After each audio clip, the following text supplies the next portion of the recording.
Welcome friend.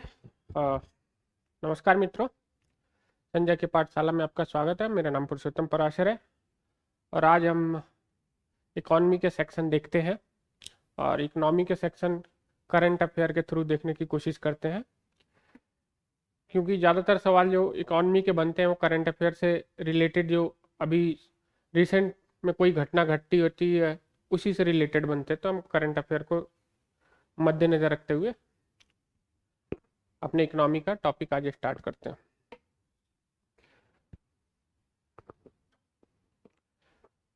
Word आपने सुना होगा, टेपर टैंट्रम। टेपर टैंट्रम सुना होगा। टेपर ये अलग है, ये अलग है।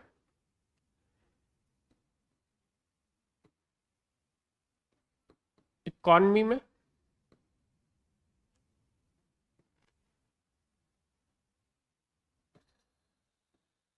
समथिंग इवेंट, इकॉनमी में समथिंग इवेंट हो रहा है, उसको टेपर टैंट्रम बोल रहे हैं। ये टेपर एक इकोनॉमिकल टर्म्स, टैंट्रम इससे रिलेटेड हो रहा है, तो उसके लिए ये यूज करते हैं।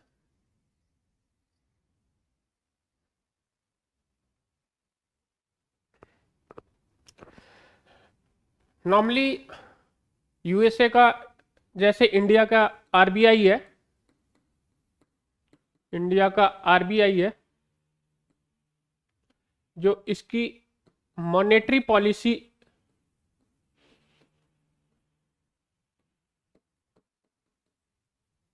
प्रिपेयर करता है, वैसे ही यूएसए का फेडरल है जो उसकी पॉलिसी प्रिपेयर करता है, मॉनेटरी पॉलिसी प्रिपेयर करता है यूएसए का federal.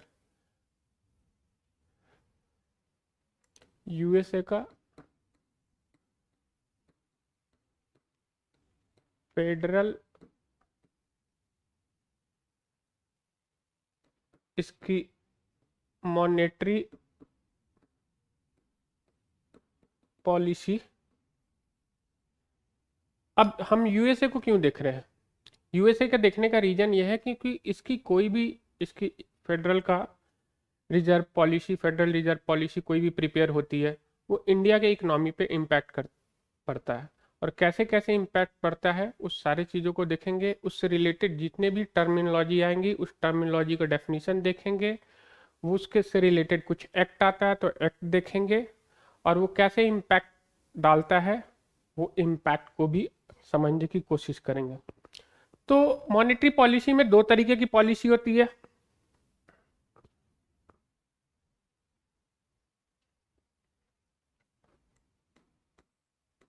Monetary policy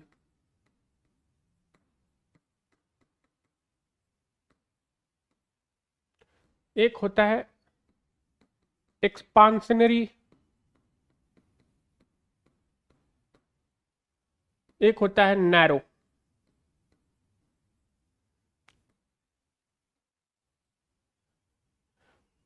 monetary policy हमेशा बैंकिंग सिस्टम के द्वारा जो मनी मार्केट होता है उससे रिलेटेड होता है। फिजिकल पॉलिसी गवर्नमेंट की पॉलिसी होती है। तो ये डिफरेंस आपको समझना है कि मॉनेटरी पॉलिसी हमेशा किसी देश के जो टॉप मोस्ट बैंकर्स होते हैं उसकी पॉलिसी होती है। जैसे इंडिया में आरबीआई होगा तो वहाँ फेडरल रिजर्व रहेगा, उसकी पॉलिसी होगी। तो दो तरीके के पॉलिसी यूज करेंगे, एक्सपांशनरी और नैरो। एक्सपांशनरी कब? जब इकोनॉमी में स्लो डाउन होगा,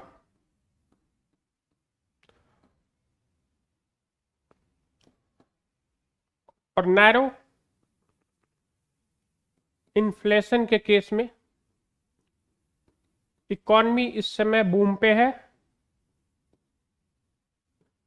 इकॉनमी बूम पे है और उसके वजह से इन्फ्लेशन हाई पे है, मार्केट में लिक्विडिटी ज़्यादा है, तो उस लिक्विडिटी को सकअप करने के लिए नैरो पॉलिसी यूज करेंगे। इसके साथ साथ कुछ और भी वर्ड यूज करते हैं हम लोग इसको। एक्सपांशनरी पॉलिसी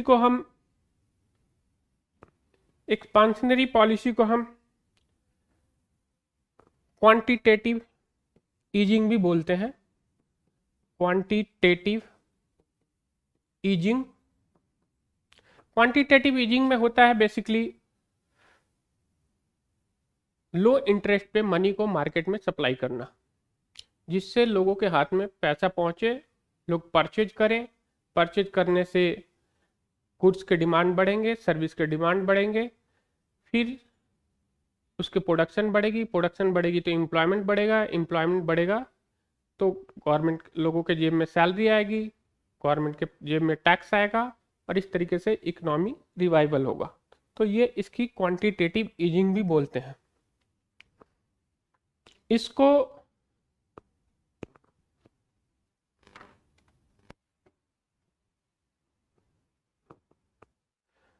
डॉविस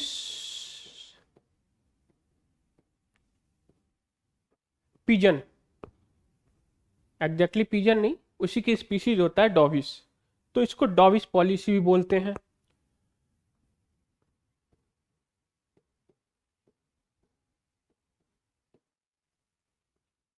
इसको dovish expansionary, quantitative easing and dovish policy, इसको नैरो हॉकिस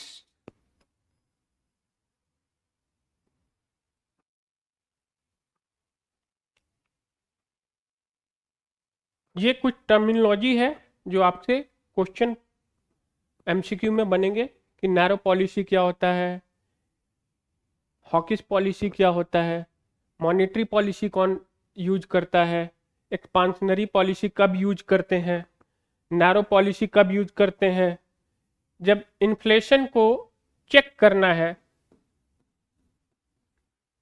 तो नैरो पॉलिसी यूज करेंगे, हॉकिस पॉलिसी यूज करेंगे। ये आपने मॉनेटरी पॉलिसी से रिलेटेड कुछ टर्मिनोलॉजी है और इससे रिलेटेड जो सवाल आएंगे वो इसी तरीके का होता है। अब इससे हुआ क्या रिसेंटली, पहले थोड़ा सा स्टोरी को जानते हैं। अभी आपने देखा होगा कि बॉन्ड यील्ड बढ़ रहा है, उसकी वजह से मार्केट जो है या गवर्नमेंट जो है, दोनों में एक सीवियर पैनिक है। बॉन्ड यील्ड बढ़ रहा है, क्यों बढ़ रहा है और वो इससे कैसे लिंक है, और ये किसके वजह से, मॉनेटरी पॉलिसी किसका, ये फेडरल रिजर्व का, federal reserve of USA, federal reserve of USA की मॉनेटरी पॉलिसी की वजह से बॉन्ड यील्ड गवर्नमेंट का, इंडियन गवर्नमेंट का, यूएसए भी गवर्नमेंट का और इवन की ऑल ओवर वर्ल्ड के मार्केट का बॉन्ड यील्ड बढ़ रहा है। बॉन्ड यील्ड बढ़ने की वजह से स्टॉक मार्केट जो है क्रैश कर रहा है, उसकी वैल्यू जो है गिर रही है स्टॉक की। तो ये कैसे गिर रहा है, ये सारी चीज़ों को हम वन बाय वन सारी चीज़ों को समझते हैं। उससे पहले बॉन्ड समझते हैं, क्योंकि बॉन्ड से रिलेटेड क्वेश्चन आएंगे, बॉन्ड क्या होते हैं, सारी हम चीज़ समझते हैं।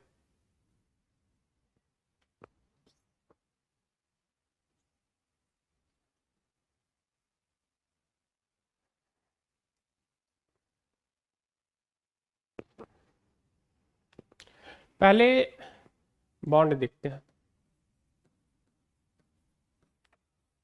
और किस किस कंट्री में इसको किस किस नाम से जाना जाता है ये थोड़ा सा देख लेते हैं। यूएसए में इसे, इंडिया में और यूके में, नॉर्मली ये तीन जगह हम फॉलो करते हैं।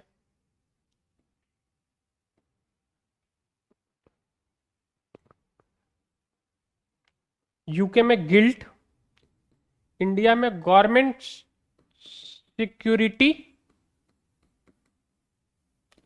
इन शॉर्ट फॉर्म जीसेक,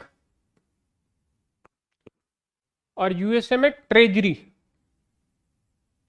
ये वर्ड को थोड़ा सा याद रखना है क्योंकि इससे रिलेटेड भी सवाल पूछ लेंगे कि यूके के बॉन्ड को क्या बोलते हैं, गिल्ट, इंडिया के जीसेक और यूएसए के ट्रेजरी। और बॉन्ड की एक खास बात होती है कि कम से कम इसकी मैच्योरिटी पीरियड जो होती है 1 साल की होनी चाहिए, उससे ऊपर की रहती है 1 साल, 5 साल, 10 साल, इस हिसाब से बॉन्ड का अपना गवर्नमेंट इशू करते हैं। और ये इशू क्यों करते हैं? गवर्नमेंट को चाहिए होता है अपनी कुछ खर्च मेंटेन करने के लिए पैसे उसको कहाँ से आएंगे, तो गवर्नमेंट अपनी बॉन्ड इशू करती है और बॉन्ड इशू के साथ साथ उस पर कुछ इंटरेस्ट देते हैं और उस इंटरेस्ट को बोलते हैं कूपन, कूपन रेट बोलते हैं।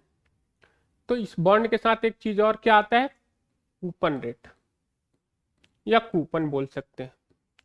सपोज दैट आपने या किसी ने 1,000 रुपये का बॉन्ड लिया, 10,000 का बॉन्ड लिया, जितने का भी बॉन्ड लिया, उस पर गवर्नमेंट ने 5%, 6%, 7% का एक fix coupon rate for the next 5 year, 10 year, 20 years के लिए इशू करते हैं। तो जिसको भी एक फिक्स इनकम की ज़रूरत होता है वो अपना ये बॉन्ड लेता है 1,000 का 10%, एग्जाम्पल से समझने के लिए करते हैं 10%, यानी 1,000 पे 100 रुपये पे 10 रुपये का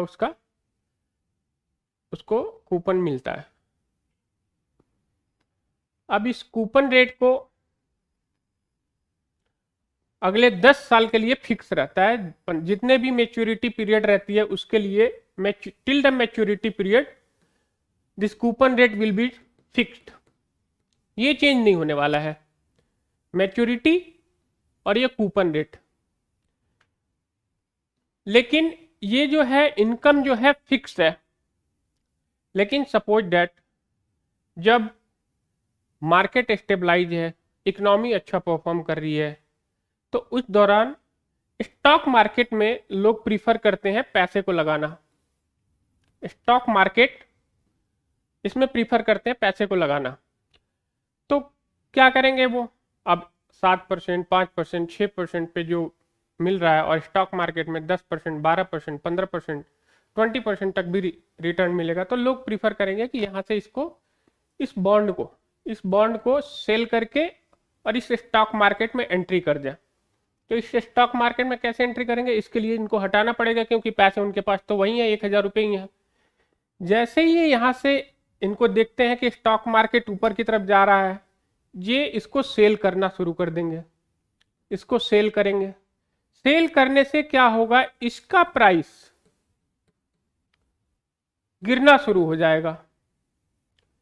इस बॉन्ड को सेल करने की वजह से इसके प्राइस गिरने शुरू हो जाएंगे, क्योंकि आपको जैसे पता है डिमांड एंड सप्लाई का रूल इकोनॉमी में, ये गिरने की वजह से इसका प्राइस गिरा।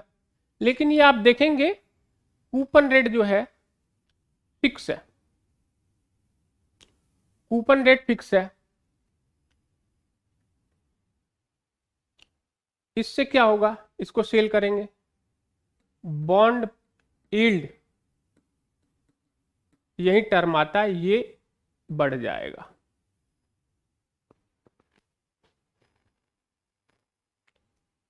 ये जो है कूपन रेट सेम है। अब इसको एक दोबारा से एग्जांपल से देखते हैं। 100 रुपये का बॉन्ड है, मैंने कहा कि इस पे 10 रुपये मिलते हैं हर साल। लेकिन मैंने कहा कि ठीक है, मुझे इस स्टॉक मार्केट में ये 100 रुपये लगाने हैं, तो इसको मैंने सेल आउट किया और ये सेल आउट कर दिया मैंने 95 या 97, 98 जो भी है, 90, 100। तो अभी जो 10 रुपये, तो जो जिसको हमने बेचा उसको तो 10 रुपये मिल ही रहे हैं, लेकिन साथ साथ उसको अब ये 100 पे नहीं मिल रहे 10 रुपये, उसको मिल रहे 95 पे, 99 पे, 98 पे, 85 पे, उस पे इसको 10 रुपये मिल रहे हैं। यानी कि अब जो है जो 10% का है वो 11% रिटर्न मिल रहा है, 12%, 13%। ये तो इस हिसाब से बॉन्ड यील्ड जो है बढ़ जाएगा।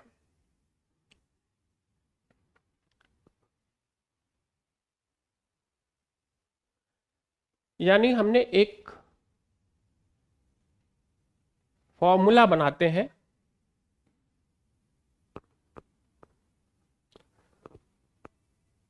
मार्केट प्राइस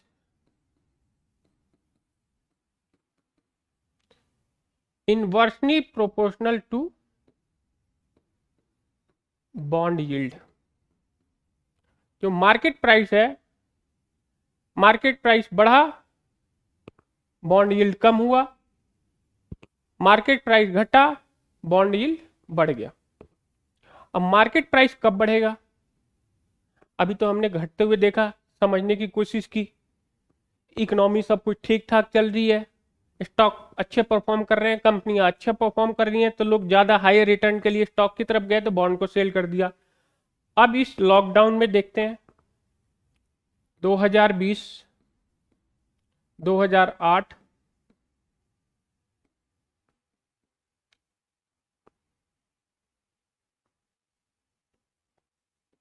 2009, ये 2020, 2008 एंड 2009, इसमें आपने कॉमन देखा होगा कि मार्केट जो है क्रैश करा। जब मार्केट क्रैश करा, स्टॉक मार्केट यानी कंपनियां अच्छा परफॉर्म नहीं कर रही है, कंपनी के पास बिजनेस नहीं आ रहा, कंपनियों के पास कुछ नहीं हो रहा, तो उनकी जो कंपनी की वैल्यूएशन है वो कम होगी, और कंपनी की वैल्यूएशन शेयर के प्राइस के थ्रू होता है। तो शेयर के प्राइस जब नीचे गिरेंगे तो लोग इसको हटा के, यहां जो इन्वेस्टमेंट किए हैं इसको हटा के सेफ हेवन की तरफ, सेफ हेवन की तरफ। और ये सेफ क्यों है? क्योंकि ये सारी गवर्नमेंट ने जारी की है। और ऐसा नहीं है कि ये बॉन्ड जो है केवल गवर्नमेंट ही जारी करती है, ये कॉरपोरेट भी जारी कर सकते हैं। ये बॉन्ड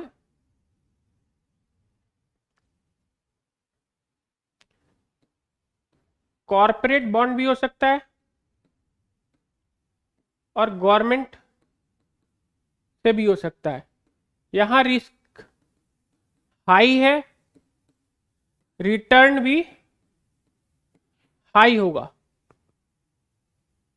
रिस्क लो है, रिटर्न लो होगा। लेकिन आपकी कैपिटल जो है, आपकी पूंजी है, यहां सेफ है। तो जब ऐसे ऐसे सिचुएशन आएंगे, मनी फ्लो होके यहां जाएगा, आपका money government security, government bond में जाएंगे। अब उससे क्या होगा उसको भी थोड़ा सा चार्ट से समझते हैं।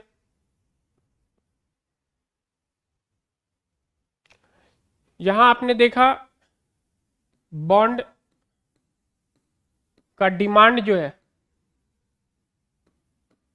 यहां बॉन्ड का डिमांड हाई हो रहा है। कब हाई हो रहा है? ये बॉन्ड का डिमांड कब हाई हो रहा है? जब इकॉनमी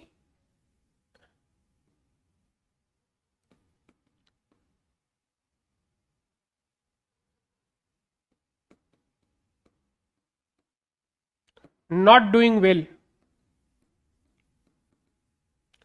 इकॉनमी अच्छी परफॉर्म नहीं कर रही है, इकॉनमी अच्छी परफॉर्म नहीं कर रही है,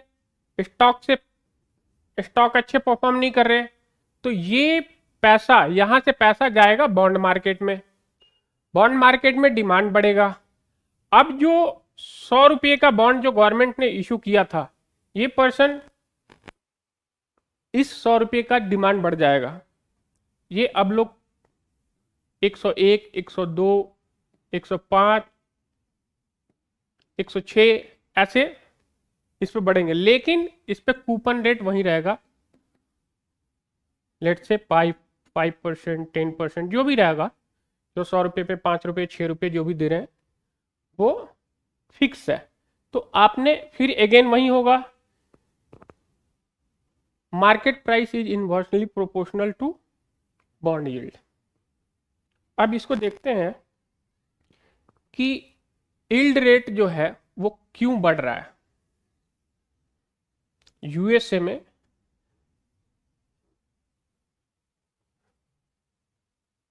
यूएसए का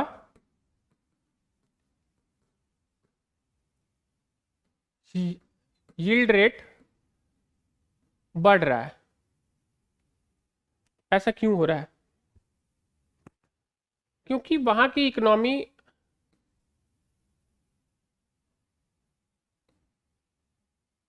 इकॉनमी जो है यूएसए की अच्छा परफॉर्म कर रही है। इकॉनमी बढ़ रहा है, लेकिन उनकी पॉलिसी वही है डोविश, एक्सपांशनरी। इकॉनमी बढ़ रही है, policy still expansionary. Fed Reserve बोल रहा है 2024 तक नो रेज ऑफ इंटरेस्ट। तो इससे क्या हो रहा है? हो ये रहा है कि जिसने बॉन्ड ले रखे हैं, जिसने बहुत बड़े संख्या में बॉन्ड ले रखे हैं, उनकी जो सपोज दैट 5% या 6% पे ले रखे होंगे, 5% पे बॉन्ड लिया है पर्सन ने, इनकी डोविश पॉलिसी की वजह से इन्फ्लेशन जो है, मार्केट में पैसा ज्यादा है, इन्फ्लेशन ज्यादा बढ़ रहा है, इन्फ्लेशन बढ़ रहा है, लेकिन इसको 5% रिजल्ट मिल रहा है अभी। सपोज दैट इन्फ्लेशन यहाँ 2% है और ये पर्सन को मिल रहा है 5%, इसको कोई फायदा हो रहा है? पहले ये 5% लेता था, अभी 2%, इन्फ्लेशन एडजस्ट होने के बाद इसके पास 3%। अब ये क्या करेंगे? ये करेंगे क्या? ये करेंगे भाई साहब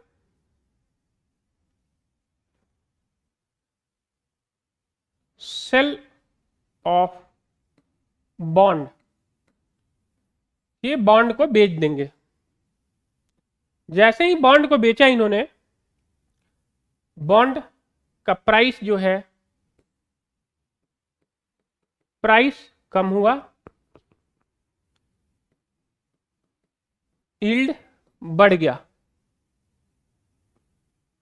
लेकिन इससे गवर्नमेंट की क्या परेशानी हुई है? ये तो एक्सटर्नली चल रहा है। गवर्नमेंट की परेशानी ये है कि गवर्नमेंट को बोरो करना है और मनी, अपनी एक्सपांशनरी पॉलिसी को चलाने के लिए उन्हें और पैसे की जरूरत है, और पैसे के लिए वो बॉन्ड सेल करेंगे और मार्केट में बॉन्ड बेचेंगे। लेकिन ये यील्ड बढ़ेगा तो गवर्नमेंट के ऊपर प्रेशर बढ़ जाएगा, गवर्नमेंट के ऊपर प्रेशर बढ़ेगा कि उनको इन लॉन्ग रन ज्यादा इंटरेस्ट पे करना पड़ेगा गवर्नमेंट को। इसकी वजह से अगर आप देख रहे हैं कि गवर्नमेंट के डेट जो है और ज्यादा बढ़ जाएंगे, गवर्नमेंट के ऊपर डेट ज्यादा बढ़ेंगे। इस डेट बढ़ने की वजह से गवर्नमेंट अपनी एक्सपांशनरी पॉलिसी को सही से एग्जीक्यूट नहीं कर सकती, इकोनॉमी को सही से रिवाइव नहीं कर सकती, क्योंकि फाइनली टैक्स तो कलेक्ट करना ही है। इस डेट को पे करने के लिए टैक्स कलेक्ट करना पड़ेगा, तो कहां से करेंगे?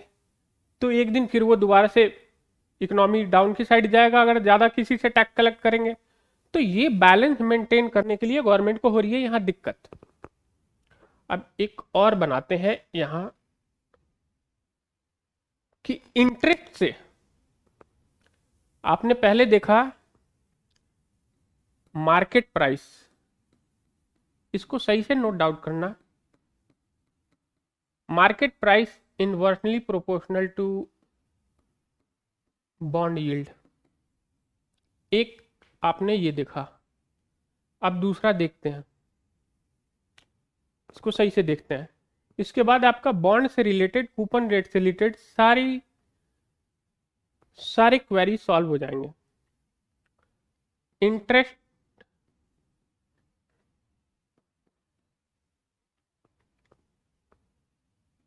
मॉनेटरी पॉलिसी की, हमेशा याद रखना मॉनेटरी पॉलिसी की।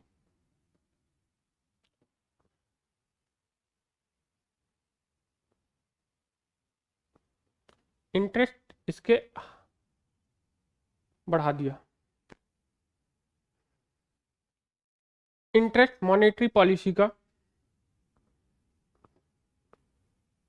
हमने बढ़ाया। ये कौन सा होगा? हॉकिस, ये हॉकिस होगा। हॉकिस होगा इन्फ्लेशन को डाउन करने के लिए। इंटरेस्ट रेट बढ़ाया, कब बढ़ाया? इकोनॉमी अप हो रही है, इंटरेस्ट रेट बढ़ाया क्योंकि मार्केट में लिक्विडिटी ज़्यादा है, उस लिक्विडिटी को सक करने के लिए, उस लिक्विडिटी की वजह से इन्फ्लेशन बढ़ते हैं, तो उसको सक करने के लिए हमने हॉकिश पॉलिसी यूज की। मॉनेटरी पॉलिसी के अंदर इंटरेस्ट रेट हमने बढ़ाया, इन्फ्लेशन डाउन हुआ और उसकी वजह से बॉन्ड प्राइस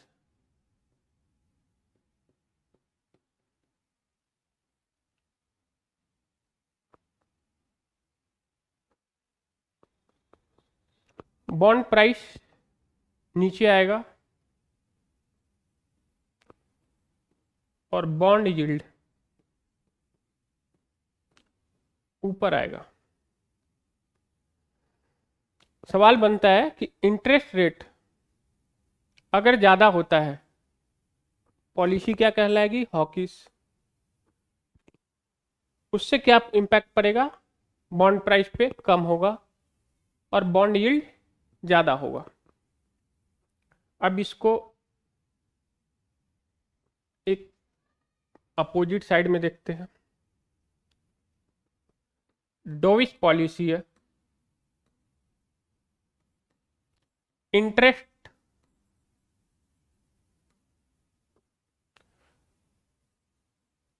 कम किया,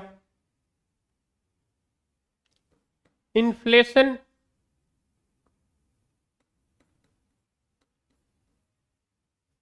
बढ़ा,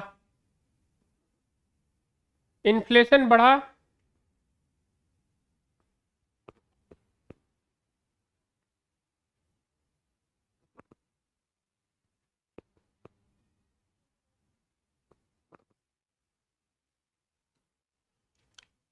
ये समझने वाली बात है कि डोविस पॉलिसी कब यूज करते हैं, ये चीजें थोड़ा सा माइंड में रखना है। अगर ये आपके दिमाग में नहीं भी आ रहा है तो डोविस पॉलिसी हमेशा इकॉनमी जो होता है जब गिर रहा होता है तब हम डोविस पॉलिसी को यूज करते हैं, इंटरेस्ट को कम करते हैं। उस समय आपके दिमाग में चलना चाहिए कि स्टॉक मार्केट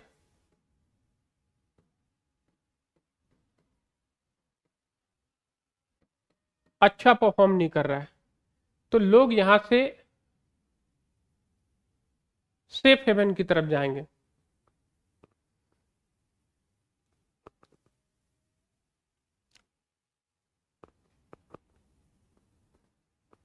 लोग यहां से सेफ हेवन की तरफ जाएंगे, तो यहाँ बॉन्ड का प्राइस, यहाँ आपने बॉन्ड का प्राइस देखा गिरा, यहाँ बॉन्ड का प्राइस अप हुआ और बॉन्ड यील्ड यहाँ कम हुआ। डॉविस पॉलिसी में इंटरेस्ट रेट कम हुआ, इन्फ्लेशन बढ़ा, लोग स्टॉक अच्छा परफॉर्म नहीं कर रहा है, इसकी वजह से यहाँ से पैसे लोग उठा के यहाँ बॉन्ड में लगाएंगे, बॉन्ड की वजह से बॉन्ड यील्ड कम होगा। लेकिन ये कंटिन्यूअस, जब इन्फ्लेशन अप जाएगा और ये पॉलिसी को कंटिन्यूअस रखते हैं और इन्फ्लेशन अप जा रहा है और मार्केट भी सही परफॉर्म कर रहा है, तो एक वर्ड अभी चल रहा है बॉन्ड विजिलेंटीज। इस वर्ड को थोड़ा सा अच्छे से समझना है। पहले आप ये चीज समझ गए होंगे, तो इसको हम और देखते हैं। बॉन्ड विजिलेंटीज,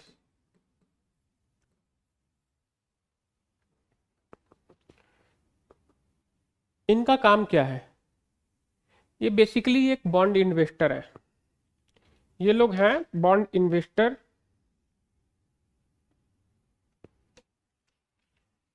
जो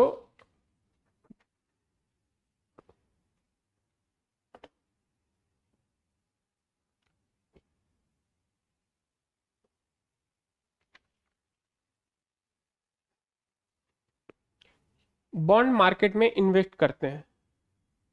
बहुत सारे पैसे ये लोग बॉन्ड मार्केट में इन्वेस्ट करते हैं और ये बॉन्ड मार्केट में ही ज्यादातर इन्वेस्ट करना पसंद करते हैं। लेकिन अभी देख रहे हैं यूएसए की फेडरल पॉलिसी की वजह से इनकी इन्फ्लेशन जो वहां बढ़ रहा है, इकॉनमी बढ़ रही है, लेकिन इनका जो रिटर्न ऑफ इंटरेस्ट है वो फिक्स्ड है। रिटर्न ऑफ इंटरेस्ट इनका बॉन्ड विजिलेंटी का फिक्स है। तो अब ये क्या करेंगे, इस यूएसए की जो फेडरल पॉलिसी को चेक करने के लिए ये क्या करेंगे, ये अपना बॉन्ड को सेल कर रहे हैं। अब याद कीजिए बॉन्ड को सेल करने पे क्या होता था। बॉन्ड को सेल करने पे उसका डिमांड कम हुआ, डिमांड कम हुआ, बॉन्ड सेल किया, डिमांड डाउन, प्राइस डाउन, और बॉन्ड यील्ड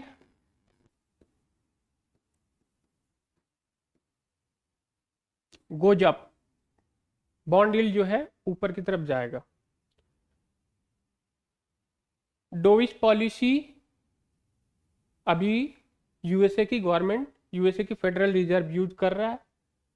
उसकी वजह से स्टॉक मार्केट अप जा रहा है। स्टॉक मार्केट नीचे जाना चाहिए था लेकिन अब जा रहा है। अब इसलिए जा रहा है क्योंकि उनकी इकोनॉमी रिकवर कर रही है। अब इकोनॉमी रिकवर कर रही है तो इन्फ्लेशन बढ़ा है। इन्फ्लेशन बढ़ा है तो ये बॉन्ड विजिलेंटी जो बॉन्ड मार्केट में इन्वेस्टर है, इनके रेट ऑफ इंटरेस्ट जो इनके बॉन्ड के ऊपर मिल रहा है वो फिक्स है, लेकिन ड्यू टू इन्फ्लेशन वो एडजस्ट होके कम हो रहा है। तो इसकी वजह से इसके अगेंस्ट में इन्होंने बॉन्ड को सेल करना शुरू किया। बॉन्ड को सेल किया, डिमांड घट गया, प्राइस घट गया, बॉन्ड यील्ड बढ़ गया।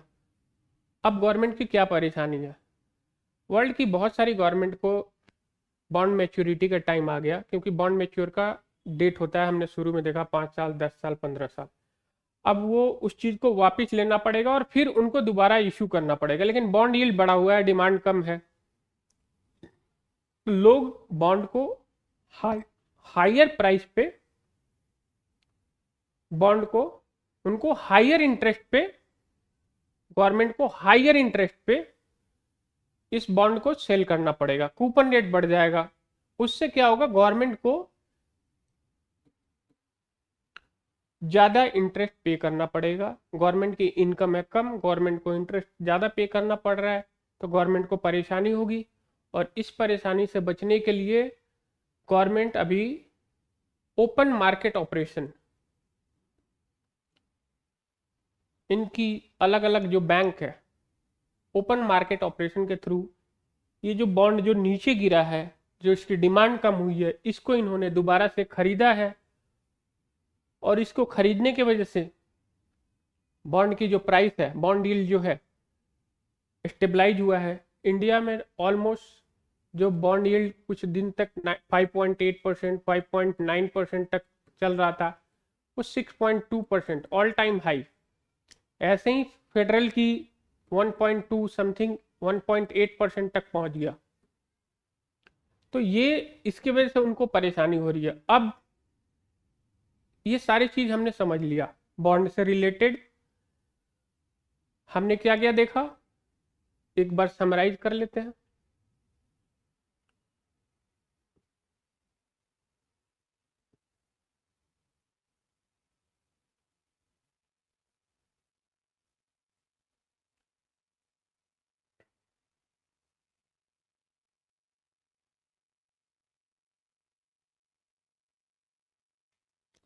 हमने देखा bond, coupon rate, bond yield,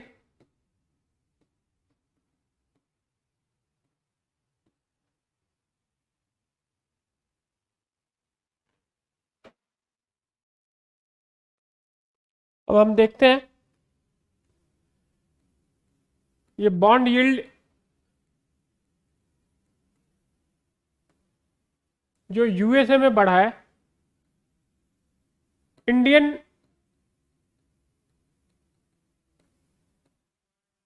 economy को कैसे इंपैक्ट कर रहा है। बॉन्ड यील्ड यूएसए में बढ़ता है, बॉन्ड यील्ड बढ़ने की वजह से जो इंडियन मार्केट में, स्टॉक मार्केट में जो मनी आया हुआ है उसको, जो यूएसए में जो यूएसए के इन्वेस्टर है या वर्ल्ड वाइड इन्वेस्टर है, वो यहाँ से निकालते हैं और यहाँ इन्वेस्ट करते हैं, क्योंकि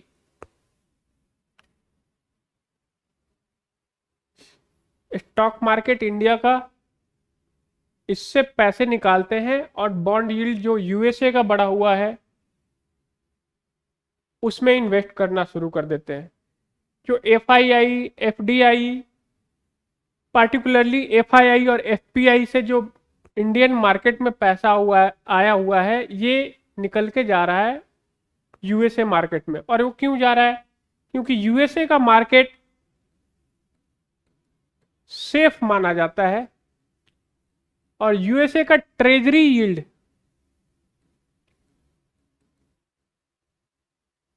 यूएसए का ट्रेजरी यील्ड अब ज्यादा रिटर्न दे रहा है। यूएसए का मार्केट सेफ है तो इंडिया की भी बॉन्ड यील्ड बढ़ रही है, इंडिया का जीसेक पे जो बॉन्ड यील्ड है वो बढ़ रहा है। तो गवर्नमेंट को पे करने के लिए, इसके इंटरेस्ट कूपन रेट को पे करने के लिए ज़्यादा पैसा पे करना पड़ेगा। तो इंडियन गवर्नमेंट पे, इंडियन इकोनॉमी पे प्रेशर आ रहा है दो तरीके से। गवर्नमेंट के ऊपर कैसे प्रेशर आ रहा है कि गवर्नमेंट के ऊपर प्रेशर ऐसे आ रहा है कि गवर्नमेंट को ज़्यादा कूपन रेट देने पड़ेंगे और गवर्नमेंट को ज़्यादा कूपन रेट देने की वजह से गवर्नमेंट को ज़्यादा बर्डन आएगा, उसकी इकोनॉमी पॉलिसी पे, उसकी बोरोइंग कैपेसिटी पे ज़्यादा प्रेशर आएगा। इस फाइनेंशियल ईयर में गवर्नमेंट 12 ट्रिलियन की बोरोइंग की टारगेट रखी है, 12 लाख करोड़ का बोरोइंग का टारगेट है गवर्नमेंट का। और आप सपोज कर सकते हैं अगर इतने पे गवर्नमेंट को इंटरेस्ट रेट अगर ज़्यादा देना पड़ा तो इनकी इनकम पे, गवर्नमेंट के इनकम पे कितना इम्पैक्ट पड़ेगा, गवर्नमेंट को कितना एक्स्ट्रा पे करना पड़ेगा। साथ साथ दूसरा क्या हो रहा है, जब स्टॉक मार्केट से या दूसरे जो भी इंडियन इंस्ट्रूमेंट में इन्वेस्टमेंट हुआ है, यहाँ से पैसा, वो पैसा कैसे आया है? डॉलर के थ्रू आया है। जब डॉलर इंडिया में आता है तो रुपीज का डिमांड बढ़ेगा। Dollar inflow, demand of rupees will shoot up. Rupees का डिमांड ज्यादा बढ़ेगा, यानी ये एप्रिशिएट होगा कंपेयर टू डॉलर। रुपीज का वैल्यू जो है बढ़ना शुरू हो जाएगा।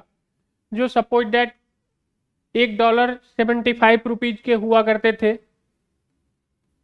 $1 75 रुपीज के अराउंड हुआ करते थे, वो इस मार्केट, यहां से जो पैसा इंडियन मार्केट में आया था उसकी वजह से 72 73 के अराउंड रुपीज का रेट आया। लेकिन दोबारा जो डॉलर यहां से निकाल के ट्रेजरी यील्ड के लिए लोग मनी पार्क कर रहे हैं इधर के साइड में,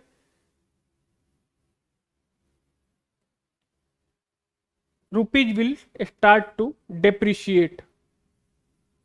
तो एक आपने वर्ड और समझा, एप्रिशिएशन और डेप्रिशिएशन इन कॉन्टेक्स्ट ऑफ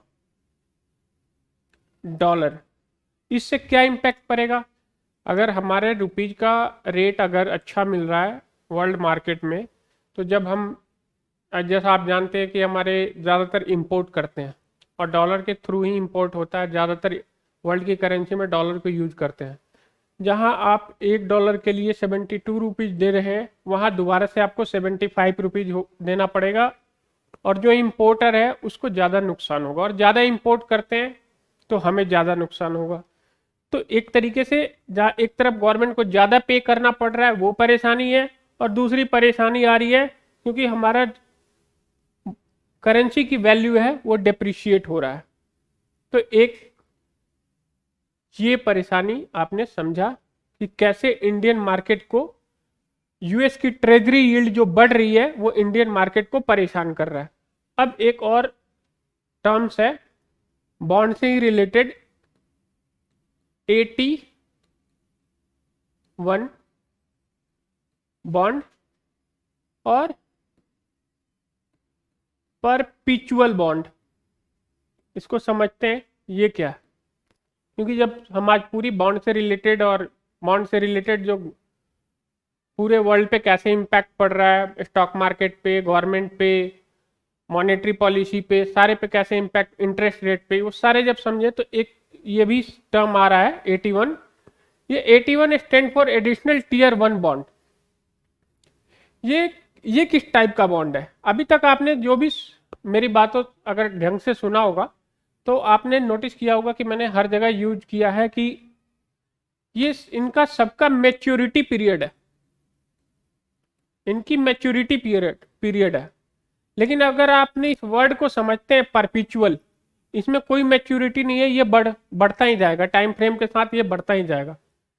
तो ये perpetual bond, 81 bond, additional tier 1 bond, देख लेते हैं वर्ड एडिशनल टीयर 1 बॉन्ड, इसकी कोई मैच्योरिटी पीरियड नहीं है। और इसको इश्यू कौन करता है? इसको इश्यू करते हैं, इसकी सारी एक एक कैरेक्टरिस्टिक आपको नोट करना है। इसको इश्यू करते हैं बैंक।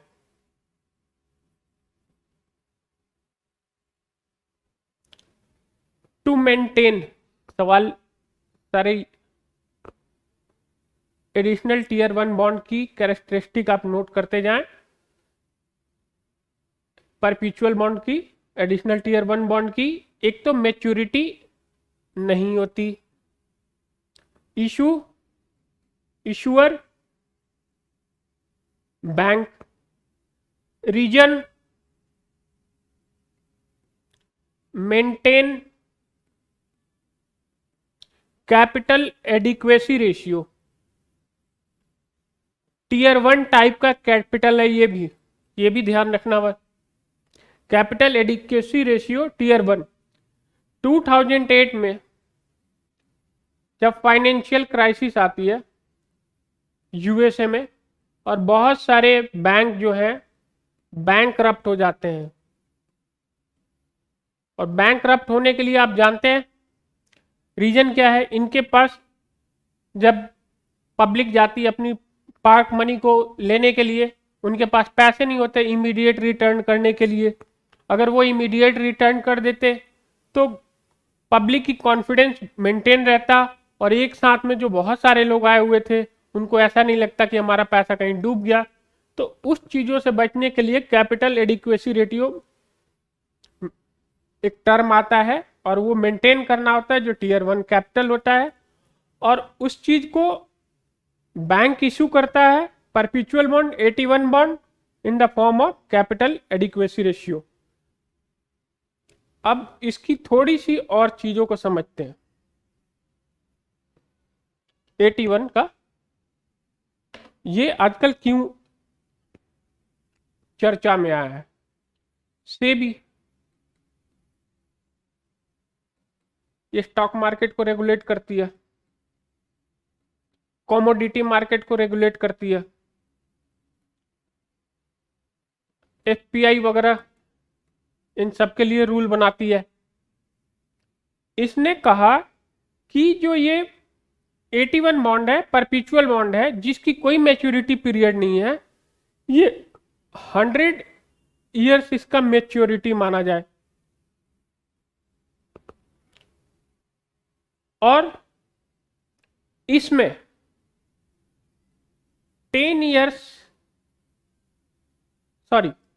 10% से ज्यादा either FPI foreign portfolio investor, that's also called as foreign institutional investor, FPI और FII।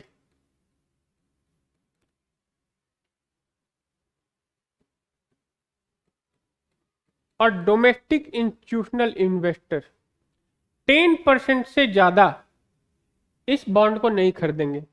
और क्यों नहीं खरीदेंगे, इसका रीजन समझते हैं। पहले आपने समझ लिया कि 100 ईयर्स के लिए उसने बोला कि 100 ईयर्स इसकी मैच्योरिटी माने जाएंगे, जबकि इसमें कोई मैच्योरिटी नहीं होती है। इसमें मैच्योरिटी नहीं होती है, मैंने आपको बताया। बैंक इशू करता है, किसके लिए इशू करता है? कैपिटल एडिक्वेसी रेशियो मेंटेन करने के लिए करता है। अब इसकी मैच्योरिटी नहीं होती है तो कुछ इसकी मेरिट और डिमेरिट भी होगा। पहले उस मेरिट एंड डिमेरिट समझेंगे तो ये चीजें जो 100 ईयर्स और 10% रूल, इस दोनों को अपने आप में समझ में आएगा।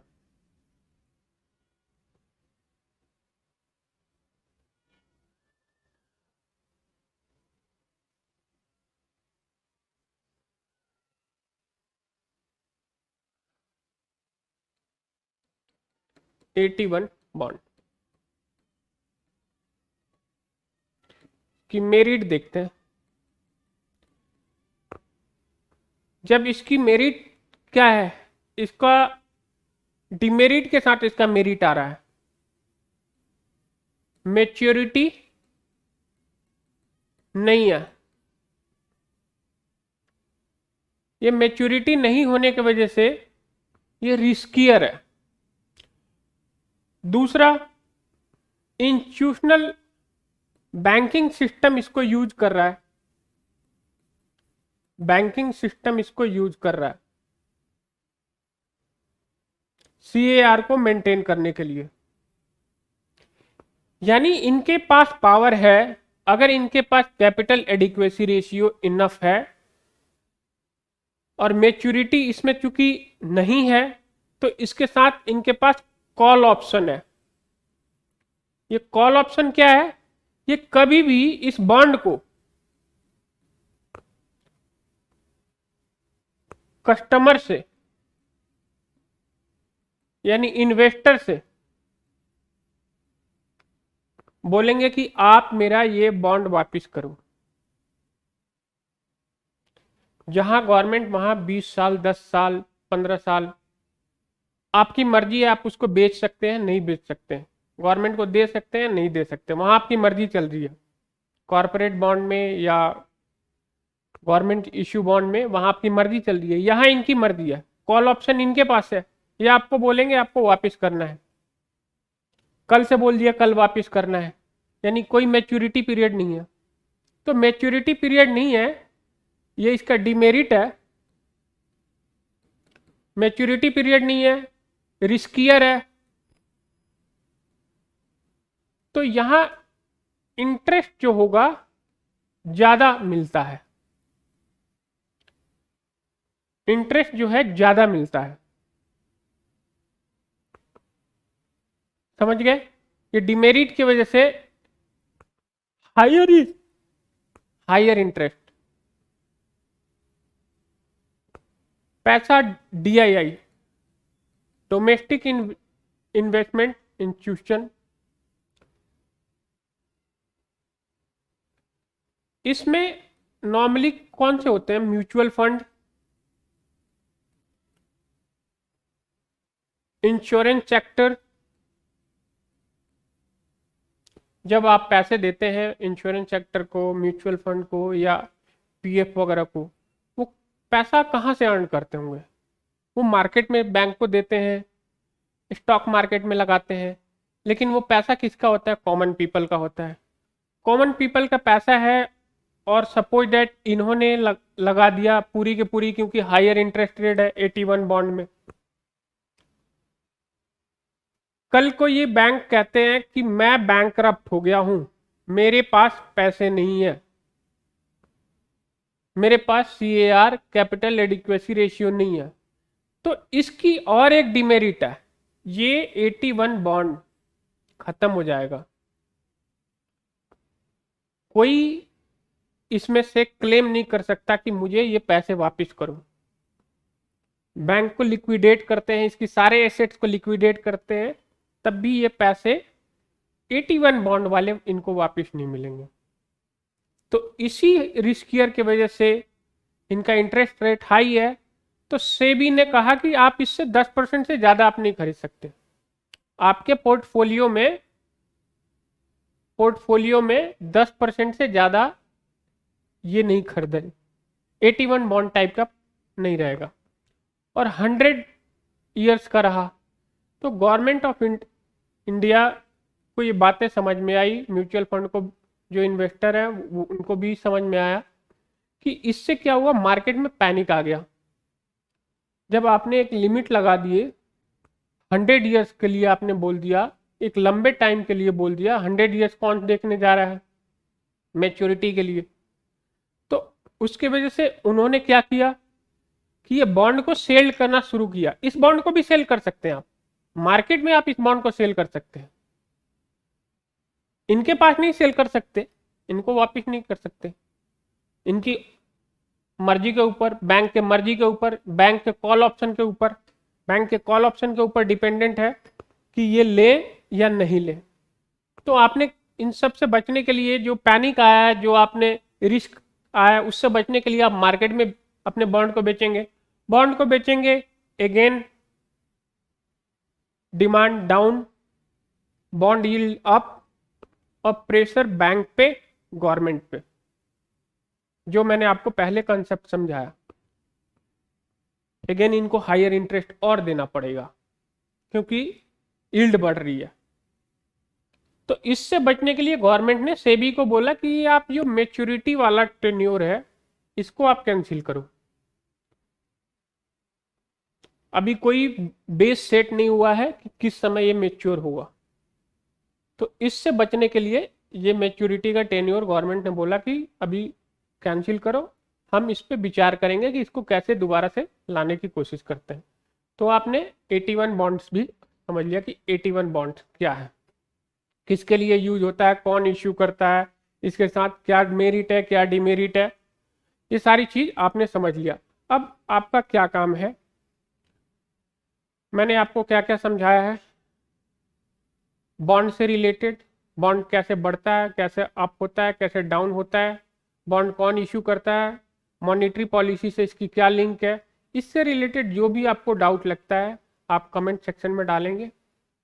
प्लस मैं चाहता हूं कि आपको इसमें क्या क्या समझ में आया, क्या आप इसके डेफिनेशन जो मैं इसको बोल रहा हूं, इससे रिलेटेड जो भी चीज़ आपको लगता है आप अपने चीज़ों को जो समझ पाए हैं वो कमेंट में डालें। मैं उसको ऑब्जर्व करूंगा कि आपके समझ में जो आप या तो प्री में या मेंस में जब भी या इंटरव्यू में अगर आप इससे सवाल पूछा जाएगा तो मैं ऑब्जर्व करूंगा कि आप उस चीज़ को अच्छे से समझ पाए या नहीं समझ पाए। जिसको डाउट लगेगा मुझे कहीं की कुछ समझ में कमी रह गई है, मैं उसको नेक्स्ट क्लासेज में इम्प्रूव करने की और उसको ठीक करने की कोशिश करूंगा। तो आज के लिए इतना ही, थैंक यू।